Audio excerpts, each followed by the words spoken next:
à tous, j'espère que vous allez excellemment bien. Bonsoir à vous, vu que la vidéo est uploadée à 21h tous les soirs. N'hésitez pas à vous abonner à la chaîne, à réagir dans les commentaires, à partager la vidéo sur les réseaux sociaux, à mettre un pouce bleu également, à partager la vidéo du côté de vos proches. N'hésitez pas dans les commentaires à mettre vos favoris pour l'étape de demain, l'étape numéro 7 avec cette arrivée au col du Turini. Mais on va revenir à nos moutons avec l'étape numéro 6. Dans ce débrief de l'étape numéro 6, nous reviendrons sur le bilan des Bleus, sur l'étape et flop.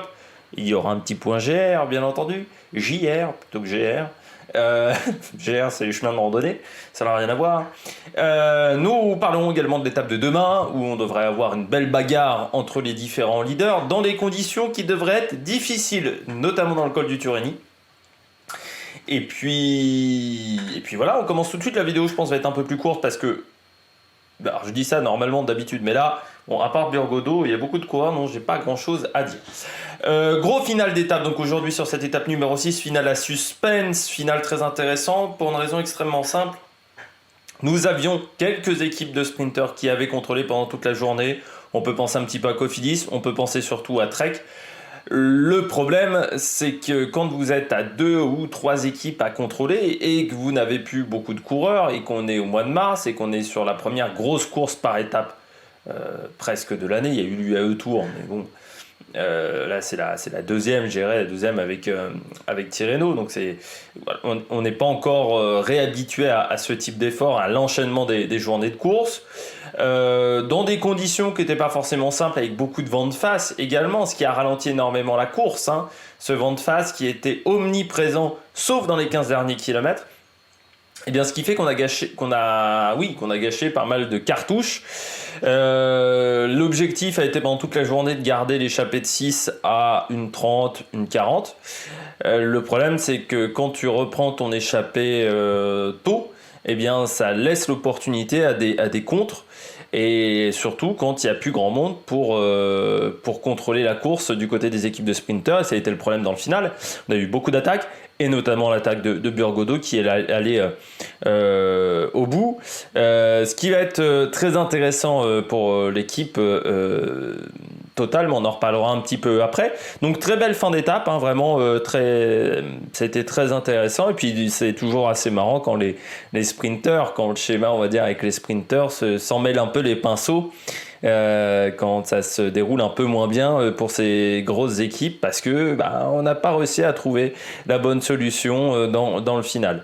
On passe tout de suite au bilan des Bleus. Du côté du bilan des Bleus, je commence bien entendu avec le point JR. Et qui sait, à 2 on est toujours 3 fois plus fort. Burgodo, vainqueur aujourd'hui, moins 5 pour le point JR. Commence à m'inquiéter cette affaire-là.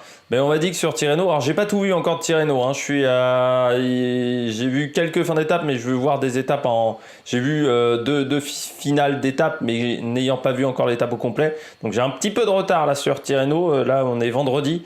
Je vais essayer de regarder 2 étapes d'affilée ce soir, mais j'ai un peu du mal parfois. Du côté de Mathieu Burgodo, donc moins 5 aujourd'hui pour le coureur...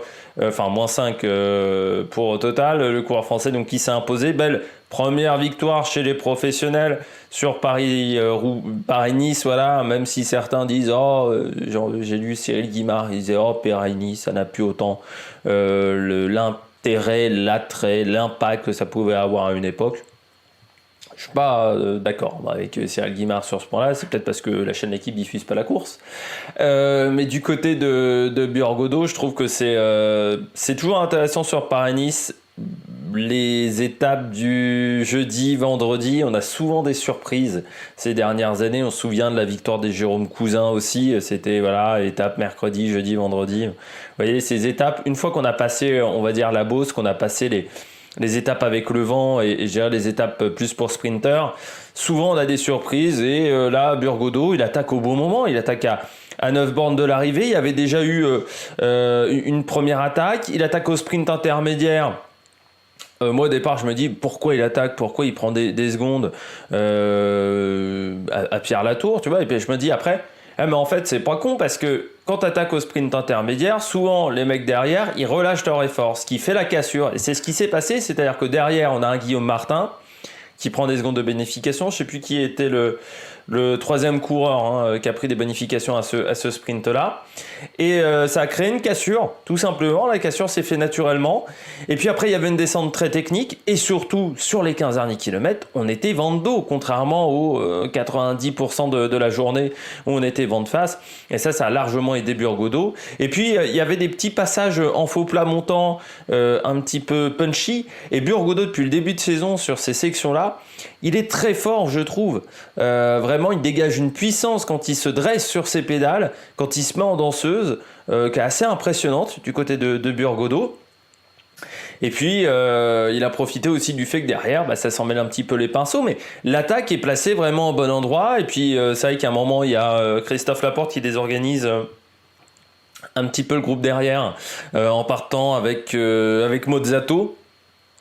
Je pense que c'était pas fait exprès. Il a juste largué les mecs qui étaient derrière. Et puis, le peloton était complètement désorganisé.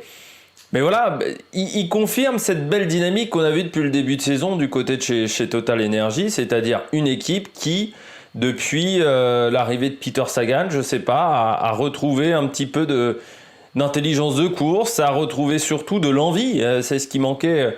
On s'aperçoit cruellement ces dernières années, l'envie de courir pour un gros leader, l'envie d'être performant. Peut-être aussi un petit peu de confrontation entre les coureurs de l'équipe. C'est vrai que pendant quelques années chez Total, on savait assez vite quel était, on va dire, les 7 coureurs sur les 8 qui faisaient le Tour de France. C'est-à-dire, on savait assez vite qui ça serait. Et là, j'ai l'impression que cette année, on sait qu'il y aura la Tour, on sait qu'il y aura Peter Sagan. Ça serait étonnant qu'il n'y ait pas Peter Sagan, mais ensuite, derrière, il y a des opportunités pour se placer, pour se mettre dans l'équipe qui fera le Tour de France. Et Burgodeau, il a envie de se placer. Burgodeau, il a envie de se montrer. J'ai souvent été critique en plus avec l'équipe Vendée et avec des Paul Ourselin ou autres qui, au final, on nous les vendait comme des cracks. Et puis derrière, ça faisait pas grand-chose. Alors, du côté de Burgodeau, il faut encore attendre parce que c'est vrai que Jean-René nous l'avait vendu un petit peu comme un futur vainqueur de Grand Tour. Je dirais pas ça du côté de Burgodeau. Par contre, puncher de poche, puncher pour des classiques ardennaises, Burgodeau. Là, ça peut être un peu plus intéressant, vu la puissance qu'il arrive à dégager en se mettant en danseuse.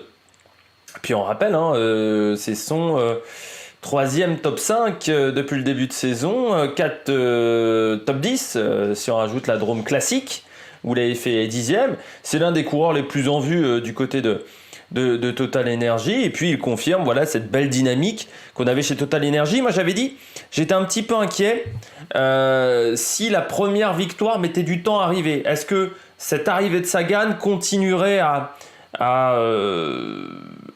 donner envie aux coureurs de se donner au maximum, surtout que Sagan pour le moment n'est pas encore au top de son niveau. Je me disais, est-ce qu'à un moment ça va pas s'étioler cette dynamique, cette belle forme du côté de la Total, s'ils n'arrivent pas à gagner une belle course, s'ils n'arrivent pas à gagner ou à faire des gros podiums sur des courses intéressantes. Et cette victoire relance cette dynamique du côté de cette formation, et elle confirme l'état d'esprit qui a changé chez certains coureurs avec l'arrivée de Sagan. Je ne pensais pas que l'arrivée de Sagan changerait autant de choses dans l'équipe. C'est assez surprenant, cette différence de caractère. Et puis,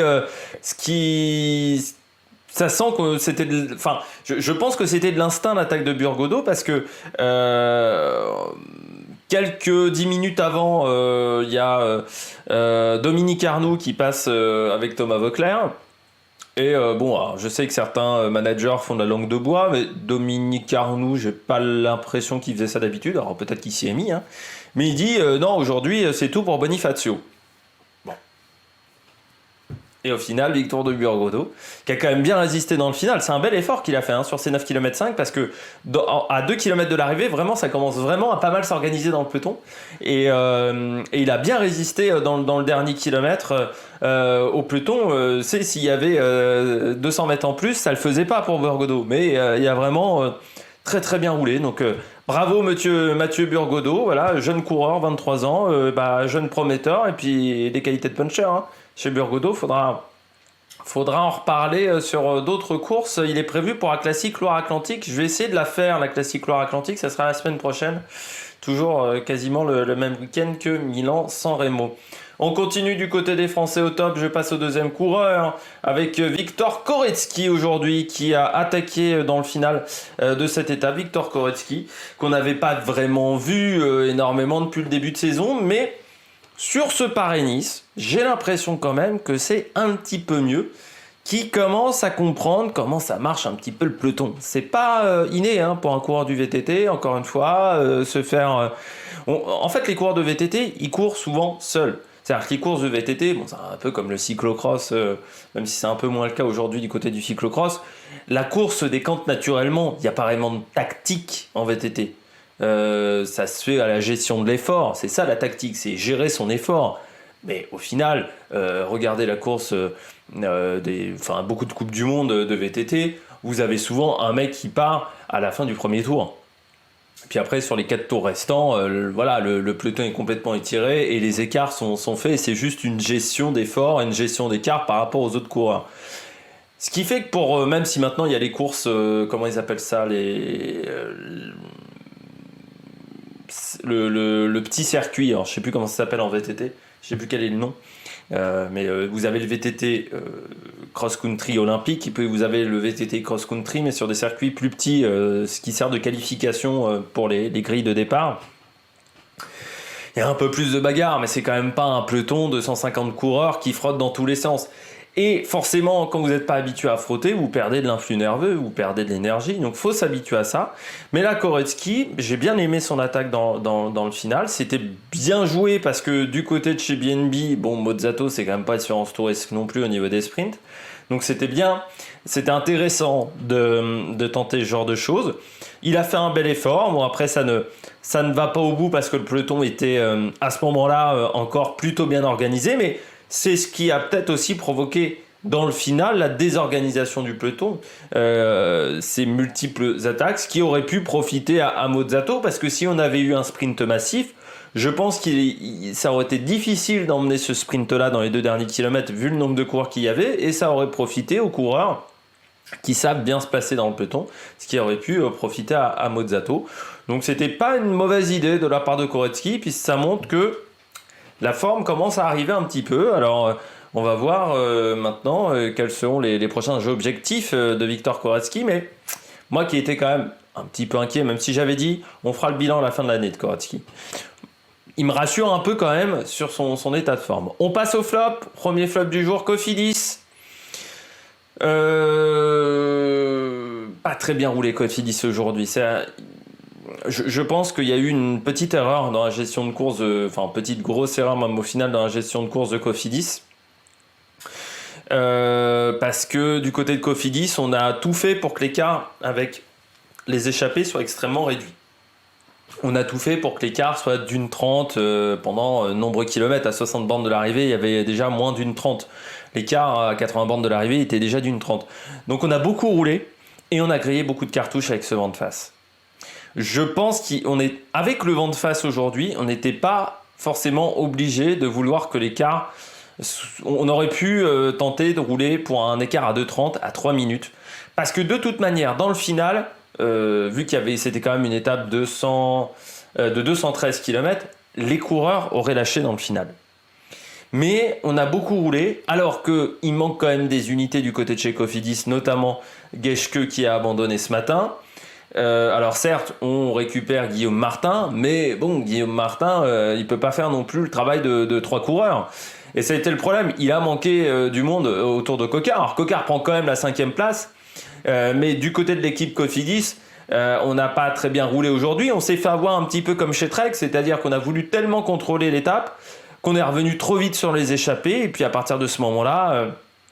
ça a été compliqué. Faut dire aussi qu'il y a un moment, Ineos a augmenté le rythme pour placer ses coureurs en bas du col de l'Espigoulier, ce qui fait que l'écart, on a perdu 30 secondes en 2 km à ce moment-là, et peut-être que Cofidis n'avait pas anticipé ce changement de rythme de la part d'Ineos, de la part de certaines équipes de leaders en bas du col de l'Espigoulier, mais c'est vrai que du côté de chez Cofidis, on s'est peut-être un peu raté aujourd'hui autour de Brian Coquard. C'est dommage parce que c'était une opportunité de victoire, cette étape-là, pour Brian Cocard, mais je pense qu'on a, voilà, on a trop voulu contrôler la course, et ce qui fait qu'à un moment, ça a été compliqué quand il a fallu remettre des hommes dans le final, parce que ces hommes-là n'étaient plus disponibles. Et puis, je termine avec Florian Sénéchal en flop. Pourquoi ? Seulement 9e aujourd'hui, Sénéchal.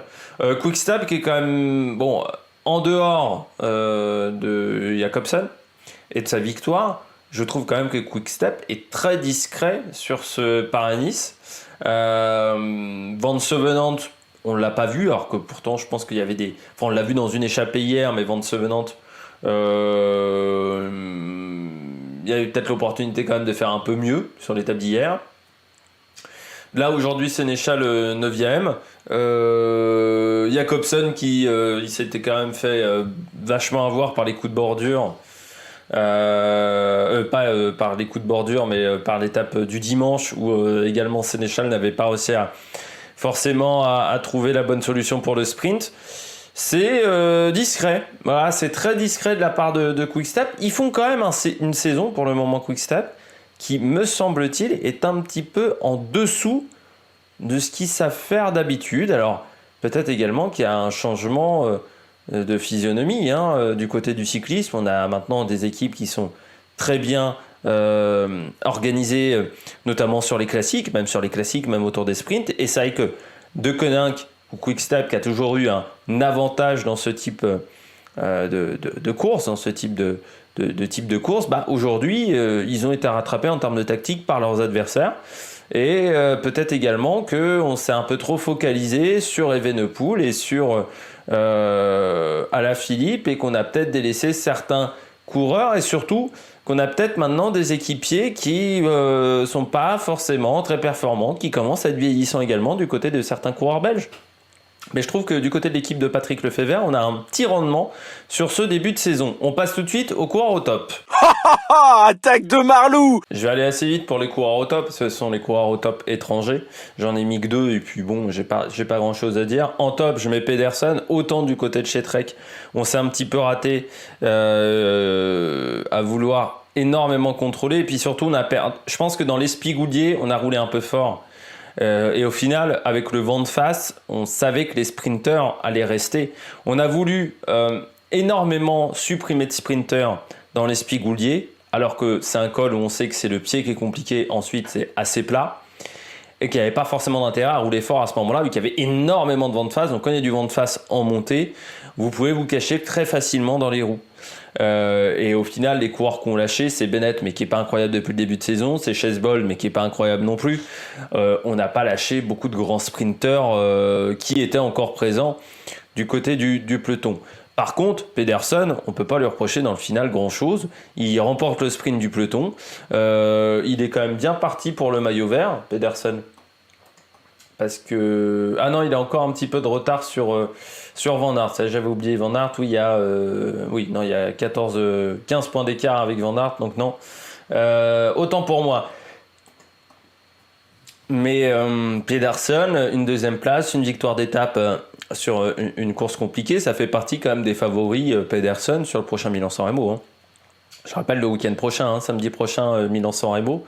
On fera la présentation de la course vendredi ou jeudi, puis on fera le débrief soit dans la soirée, soit le lendemain. Tout dépendra de comment je suis motivé pour faire le débrief, surtout de l'heure à laquelle arrive Milan-San Remo. Je crois que normalement Milan-San Remo ça arrive plutôt tôt, ça arrive plutôt entre 16h et 16h30, mais j'ai l'impression qu'en Italie ils ont tendance à décaler un petit peu les heures d'arrivée des courses, un peu comme nous en France. Donc on est en train de se rapprocher plutôt des heures d'arrivée de 17h, 17h30, ce qui parfois est compliqué pour moi pour faire des débriefs qui soient uploadés à 21h tranquillement. Mais Pedersen, il fait partie des favoris, très clairement, pour le prochain Paris Tour. J'ai mis en deuxième top Birman-Guillermeil. Là aussi, pas très bien entouré par Intermarché, par certains coureurs Intermarché, parce qu'il y avait quand même Zimmermann dans le final. Mais je trouve qu'il y a d'autres coureurs qui auraient pu faire un meilleur travail pour le placement de Guillermeil. C'est pas forcément le coureur qui s'est le mieux frotté, Guillermeil. Donc je pense qu'on aurait pu l'aider un peu plus du côté d'Intermarché. Après, est-ce qu'on avait encore les hommes Et les armes pour cela, ce n'est pas sûr non plus, du côté d'Intermarché. Mais il fait troisième du sprint derrière Pedersen et Van Aert, devant Coquard, devant Mesguec, devant Garcia Cortina. Autant vous dire qu'il ne peut pas vraiment se reprocher grand-chose. Coureur qu'il va quand même falloir suivre cette année, pour ceux qui ne le connaîtraient pas, sur la chaîne. Je vous invite à le suivre parce que je rappelle, vice-champion du monde espoir, sur un parcours qui était quand même pas simple, avec pas mal de côtes l'année dernière en Belgique. Et coureur en plus avec la nation de l'Érythrée, vous savez que vous avez peu de personnes au départ sur la start list. Donc voilà, belle performance. Et Intermarché, je pense que c'est une bonne équipe pour lui, pour qu'il progresse, pour qu'il progresse, je dirais, sans pression. Sans trop de pression autour de lui. Donc ça peut être très intéressant pour le coureur érythréen. Et puis ça fait des points UCI, des quelques points. Je pense, cette 4e place, je suis pas sûr si ça fait beaucoup de points ici, une 4e place sur Paris-Nice. Je connais pas là je vois sur Pro Cycling Stats que ça ne met pas de points UCI, donc je suis pas sûr que ça lui donne des points. On continue, et non, on continue pas tout de suite, on passe au bonnet d'âne. Du côté des bonnets d'âne, je commence rapidement avec Jumbo. Pourquoi Jumbo ? Parce que là encore aujourd'hui, j'ai trouvé qu'autour de Roglic, c'était un peu faiblard. Alors, je parle pas de Laporte et Van Aert, qui pour moi ont fait le job aujourd'hui, ont tenté de contrôler dans le final, et qui se ont un peu sacrifié peut-être une victoire d'étape pour contrôler pour Roglic. Mais je pense plutôt à Kruijswijk. On peut penser aussi à Rohan Dennis.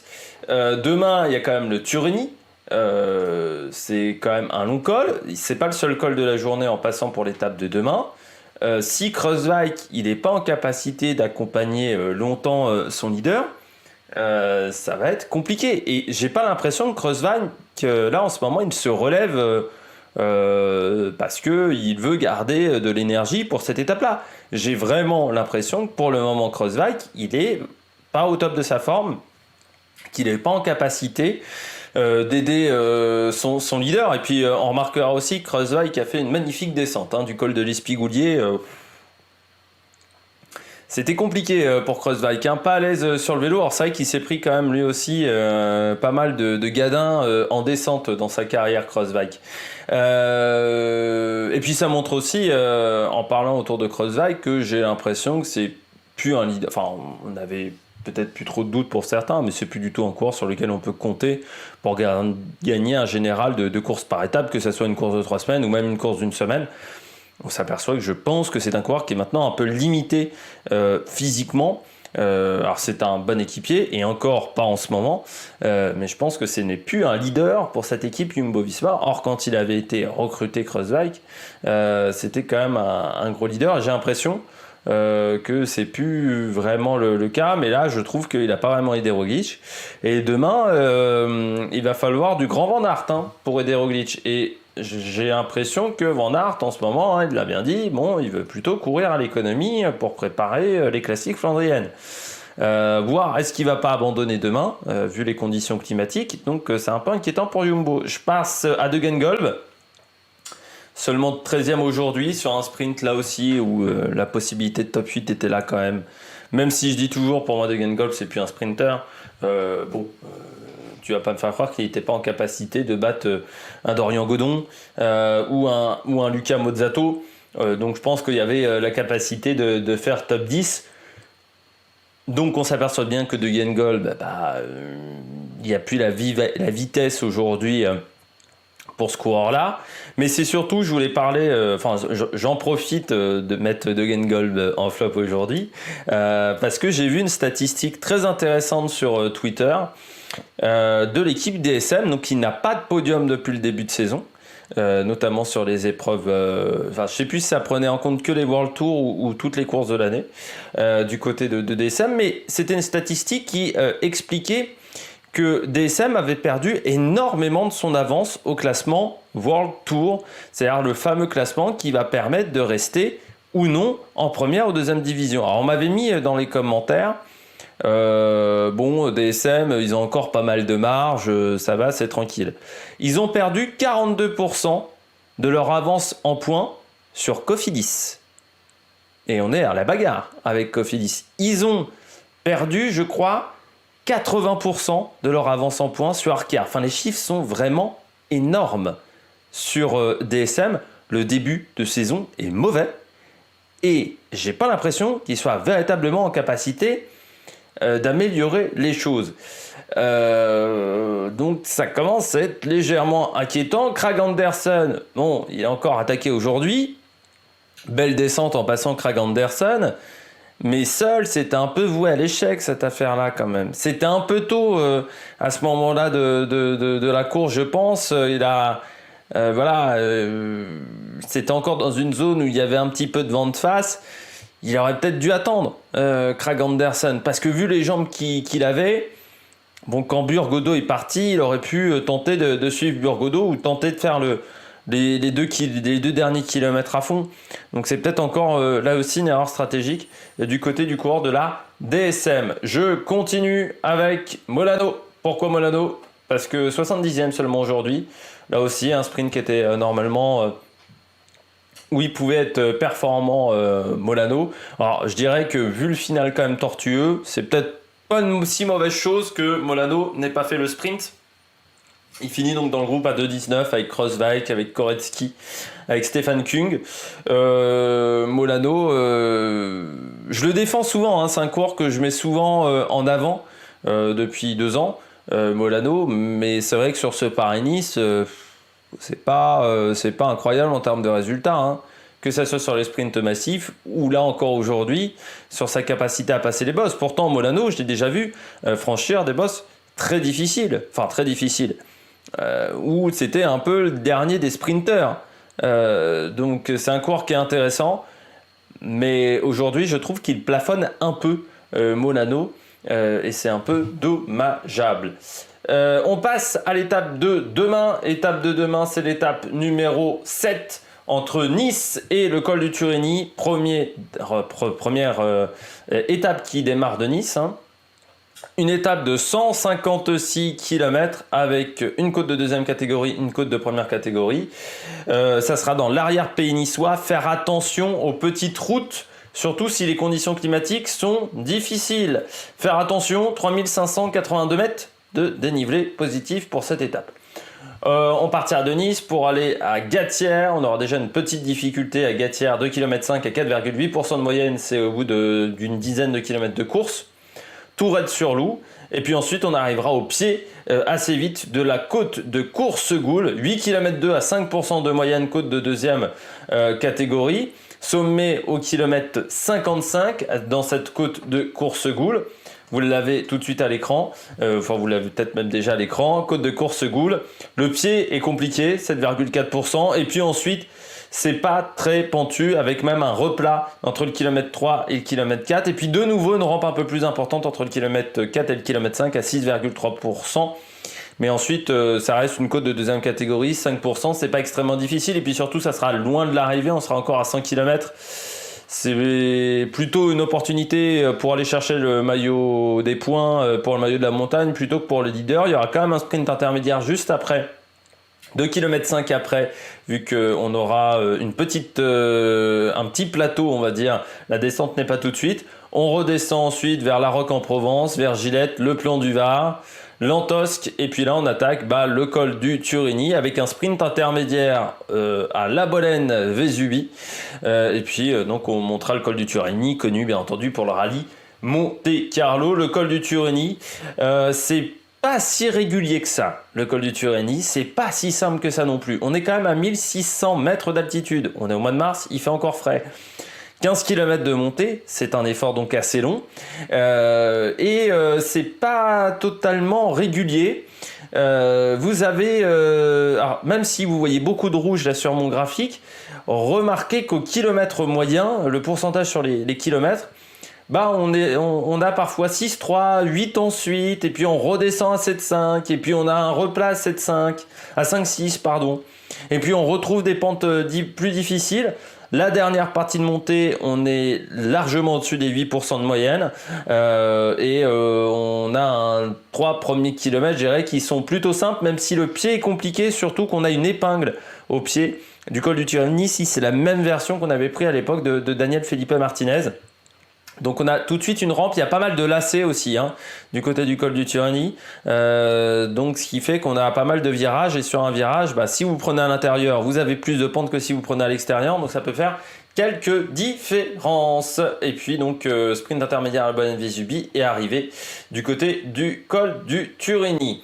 Du côté de la météo, 8 à 9 degrés en pleine, un temps très nuageux, il y a 15-20% de possibilité de pluie du côté de Nice, du côté de la première moitié de parcours, avec du vent qui sur les 15-20 premiers kilomètres, le temps d'aller prendre les premières difficultés de l'arrière-pays niçois sera plutôt de dos, puis de face, vu que c'est un vent d'est, une vingtaine de km/h, mais des rafales qui peuvent atteindre 40 km/h sur cette étape. Et puis du côté du col du Turini, on aura toujours du vent de face, en général, avec 2 degrés seulement au sommet du col du Turini, et un gros risque de neige, 55% de risque de neige, donc c'est-à-dire il va faire très humide, très froid.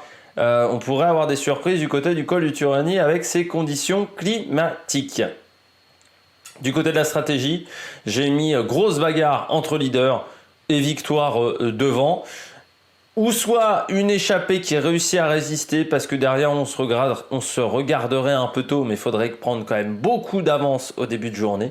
Et puis sinon un leader qui aurait perdu beaucoup de temps et qui partirait dans le col de Turini, mais avant le replat, donc avant les 4-5 derniers kilomètres, qui partirait à mi-pente avec peut-être 2 ou 3 coureurs, et derrière ça se regarderait entre les leaders pour le classement général. Du côté des favoris, du côté de mes pronostics, j'ai mis Primoz Roglic, j'ai mis Simon Yates, parce qu'il me semble plutôt bien en forme, et je tente Daniel Felipe Martinez, même si les conditions climatiques, il faudra faire attention parce que quand il s'était imposé, il faisait plutôt un temps, il y avait plutôt du soleil l'année où il s'était imposé, je crois me rappeler. Daniel Felipe Martinez, là ça sera pas la même chose, et puis en grosse cote Gaudu, même si j'y crois pas des masses parce qu'il a encore lâché très très tôt aujourd'hui. J'ai l'impression que la condition physique est pas top, mais on prend quand même le risque. Demain, du côté du programme télé, ça change par rapport au reste de la semaine. 13h45 sur Eurosport 2 et 13h30 sur France 3. Pourquoi prise d'antenne un peu plus tard sur Eurosport 2 par rapport à France 3? Parce qu'il y a du biathlon, il y a pas mal de sports d'hiver sur Eurosport 2 avec Chalet Club qui aura lieu avant. Donc voilà, il faut faire aussi avec... au niveau de la grille des programmes, il faut que tout s'embrique les programmes les uns avec les autres, ce qui n'est pas toujours facile. N'hésitez pas à vous abonner à la chaîne, à réagir dans les commentaires, à mettre un pouce bleu, et puis nous, on se retrouve pour de nouvelles aventures sur l'Amérique Production. Ciao, ciao!